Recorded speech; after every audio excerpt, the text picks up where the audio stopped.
Hello and welcome to my presentation on my e-portfolio.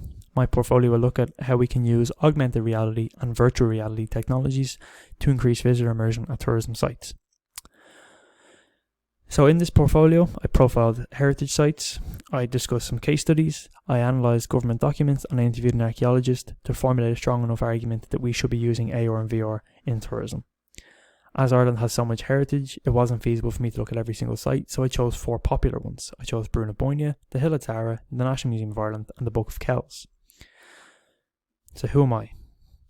My name is Stephen Newe, and I hold a degree in archaeology from University College Dublin, and I'm currently completing a higher diploma in digital marketing at Dublin Business School. I'm an avid early adopter of both augmented reality and virtual reality, and I'd love to see this technology incorporated into tourism in the future. So what is AR and VR? I'll give you a quick rundown if you're unfamiliar with the technology. AR stands for augmented reality, and it's a combination of computer-generated assets and the real physical world viewed through a device like a mobile phone. A good example of AR is the popular mobile application Pokemon Go. So you can see here the real world in the background, and we have some computer-generated assets right here. Just close them. Virtual reality then is the creation of a fully immersive interactive 3D environment through the use of computer programs, and it's viewed through a headset and usually accompanied with peripherals like controllers. Examples of consumer-ready VR headsets are the Oculus Quest, created by Facebook, which you can see here, the headset and the 2 peripherals, and we also have the PlayStation VR, which is created by PlayStation, of course, and you can see here with the headset and the controllers, and also just with a single handheld controller too. So the 4 sites that I chose, what do they offer? So Brúna is a visitor centre for Newgrange and Newe.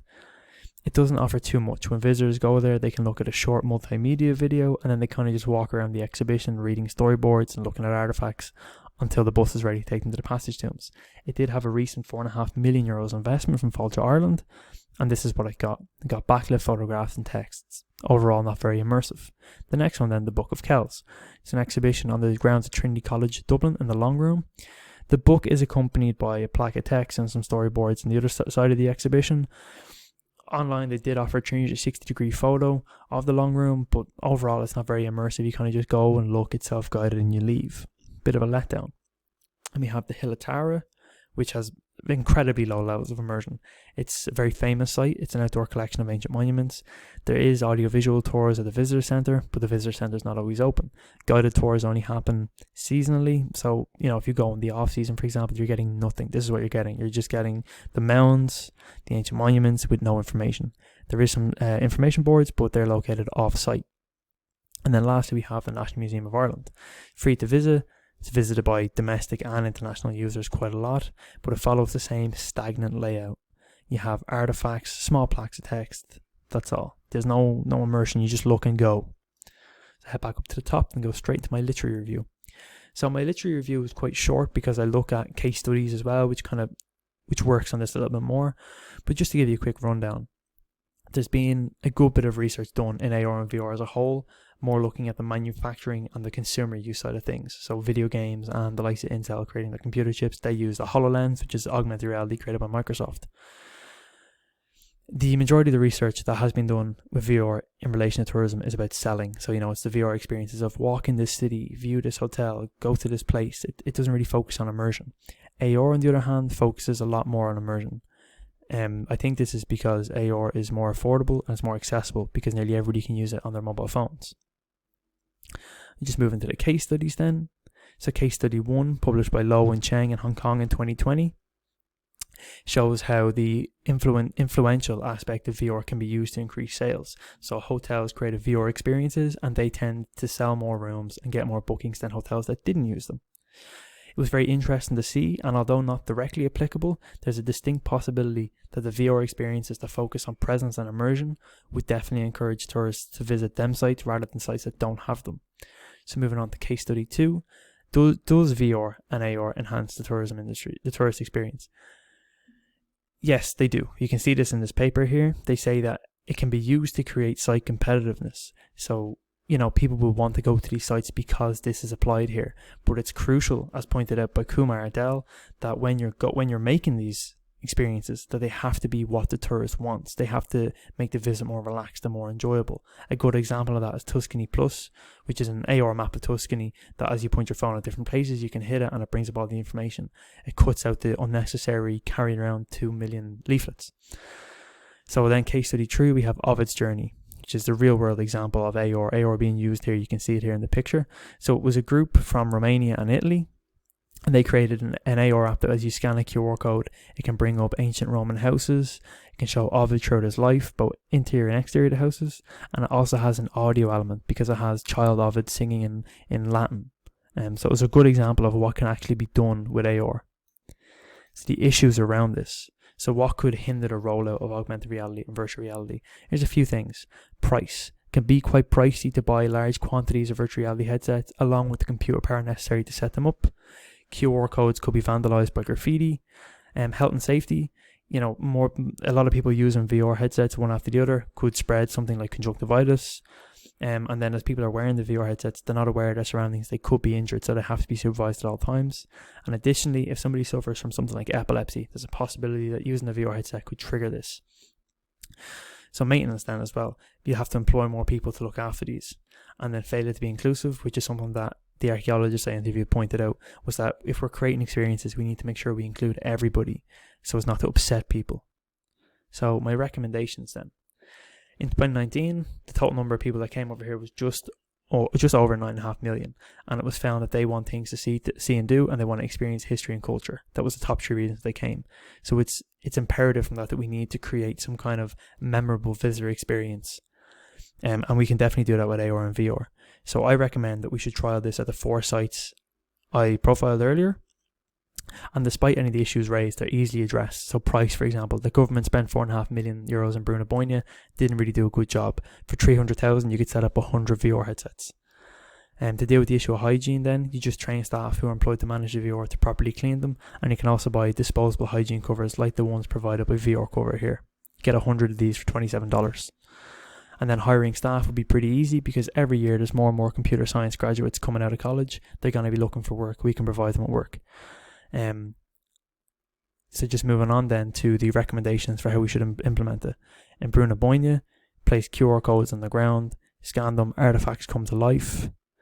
The most famous aspect then is the illumination of the winter solstice, so create a VR experience to mirror this. The Bucket Kells, don't place virtual reality because it's in a library, but we can place augmented reality here and use the augmented reality to bring the book to life. The Hill of Tara then, you can use the augmented reality to see 360-degree excavation photos, monuments restored, different interpretations, even just all the information that you might get from the visitor centre if it was closed. You wouldn't be able to apply virtual reality here because it's outdoors. And then the National Museum of Ireland, you can install QR codes on artefact display cases that bring up more information about them, that bring up the artefact in greater detail on the phone, and we can use VR to create dedicated virtual reality exhibitions. And I'll touch on this more in my concepts. But it is imperative that for the QR codes to work, the tourism industry creates a mobile application, which I did a mock-up for, that'll be used to scan the QR codes. So we'll just move in here quickly to the interview with an archaeologist. So to get an insight into how the industry feels, I interviewed Mr. Billy Sines, who holds a degree in archaeology and a master's in experimental archaeology, and he gave me his opinion on it. It's 48 minutes long, so I'm not going to go into it, but there was some really good points here. And then concepts. So I'll fly through this video really quickly here. Some concepts of what VR tourism experiences could look like. So we have number 1 here, which is Pool in the Brown Dolmen in County Clare. So these are just some wide angle shots of it, but you could really imagine how this would feel if you're able to walk up to the stones and really get in touch with the site. And we'll move on then to concept number 2, which is the interior or exterior of a Neolithic passage tomb. As you can see here, so you can really imagine one of these being incorporated something like Newgrange, really giving the visitor the experience that they're actually in Newgrange. And then as we move outside, you can see it, you can look around it. Moving on then to the early medieval ring fort. Just skip forward. As you can see here going in, this would be an excellent experience for somebody.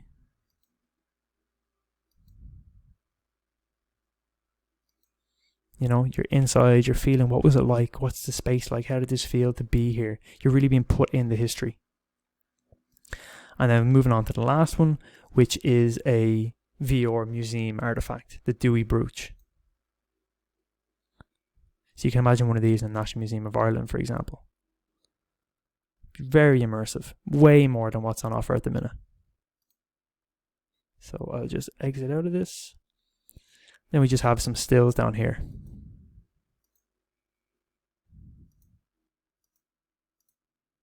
You know, you could have all this information in as well. It'd just be very interesting. And then the AR concepts. So these are some mock-ups that I created to show what an app could look like. So we have here the welcome screen. Welcome to the Falkland Island Digital Heritage Immersion app. Just very simple mock-ups. The app demonstration. So as you move the phone, you would scan a QR code, and as you move the phone across, it would bring the castle to life.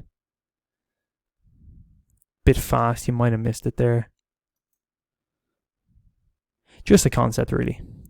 Then we have what the QR scanner would look like, and a quick menu, so showing you the different sites. As you click into them, then it will bring up, you know, information, AR experiences, etc., etc. And we also offer it down here in Spanish, Italian, and French. There would be more languages if it was adopted by the tourism industry. It's just going to finish then on my reflections. So from creating this portfolio, I've really learned that the Irish tourism industry is lacking immersion. There's a clear disconnect between how tourists want to be told a story and how sites tell their stories. They all seem to follow the same linear, static pattern. Artifacts encasing glass, storyboards. There's nothing really there that draws the visitor in, that makes them feel like they belong to the site, and it's something I really think we need to incorporate here. So I would love to see that happen in the future. But by creating the e-portfolio, I feel great because I've taught myself that I can use Weebly as a platform to not only display my work as a digital story, but as more than a static document. So becoming proficient in Canva and Lumen 5, I've managed to create various pieces of content in different mediums to help me convey my work in an easier to understand way. And while creating my portfolio, I chose that the collection of concepts you've seen beforehand would be my artifact. So it feels great to have this here, this proof of concept here, to show people that this is a strong possibility.